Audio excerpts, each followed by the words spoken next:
What's up mga boss? Ilang taon na rin ang nakalipas mula nang siya'y bumaba sa pwesto at pinilitan nga ni PBBM, Pangulong Marcos mga boss no. Itong si Tatay Digong Duterte o kilala bilang former President Rodrigo Roa Duterte. May tanong ako sa inyo mga boss, na-miss nyo na ba si Tatay Digong Duterte? Dahil matagal-tagal na rin na di natin siya nakasama, nakita mga boss no. Dahil 6 years din siya ang naging pinuno ng ating bansang Pilipinas. Na-miss nyo na ba ang mga jokes ni Tatay Digong? Ang mga mahigpit na pamamalakad ni Tatay Digong? Ang mga pakikipaglaban ni Tatay Digong para mapaganda ang bansang Pilipinas? Ang proyektong ginawa ni Tatay Digong para baguhin at paunlarin ang bansang Pilipinas? Gaano nyo ba siya kamiss mga boss?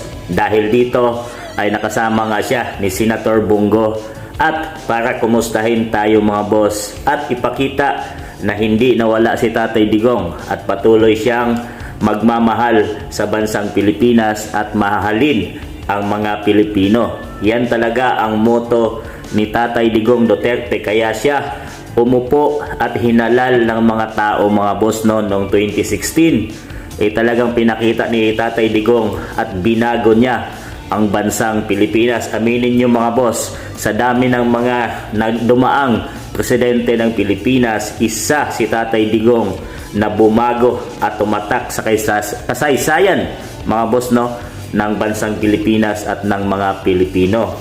Di natin pwedeng itanggi yun mga boss, dahil kahit pa anong paninira ang ginawa nila kay Tatay Digong Duterte, ay marami tayong naniniwala na marami siyang ginawa sa ating bansang Pilipinas. So na-miss nyo na siya mga boss. Kung sakali bang tumakbo ngayong 2025 itong si Tatay Digong Duterte, or sa 2028 mga boss, mga Sara supporters, yan 16 million plus kay Tatay Digong noon at 30 million plus kay Sara Duterte. Nandyan pa ba kayo mga boss? So kung na-miss nyo na si Tatay Digong Duterte mga boss, ay ito. At para kumustahin tayong lahat, kasama siya ni Senator Bongo mga boss. Dito si Tatay Digong, magandang gabi po. Magandang gabi sa lahat sa inyo, mga kababayan ng Pilipino. Nandito kami, bihirang-bihira. Hindi naman bihira na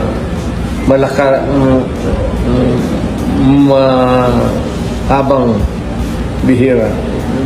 But aid ko si Bong noon. Salamat naman sa Diyos sa tulong ninyo Pilipino.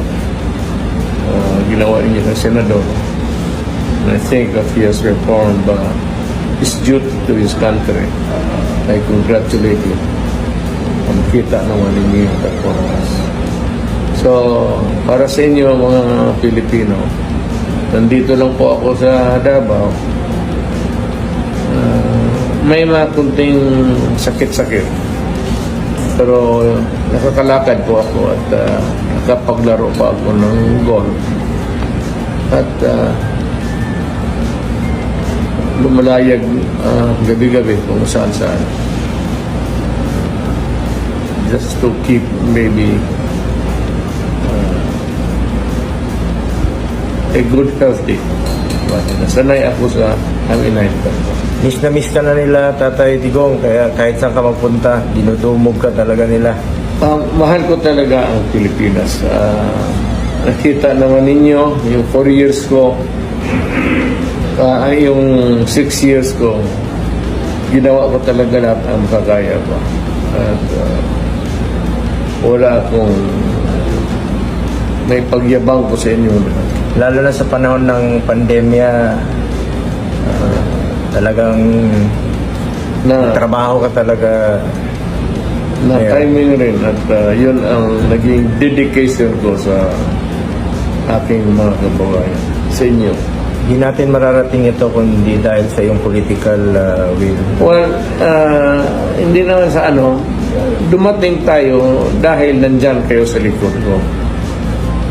Kaya natin mga Pilipino, basta magkaisa lang at bakapan ninyo yung tao na nagtatrabaho sa bayan natin.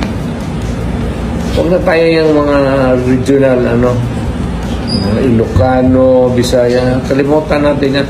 That's pasay na yan. We only think as one Filipino. Huwag na yung Tagalog, Pampangueño. Nung panahon ko, wala. Una-una, fraternity, puro halo, karamihan Ilocano. Then I met a lot of guys from other... Kasi nagkaroon ako ng Manila. Tumira ako ng dormitorio. Kaya, na-realize ko nung presidente ako. Wala yung tribo-tribo. Basta, dalawa lang yan.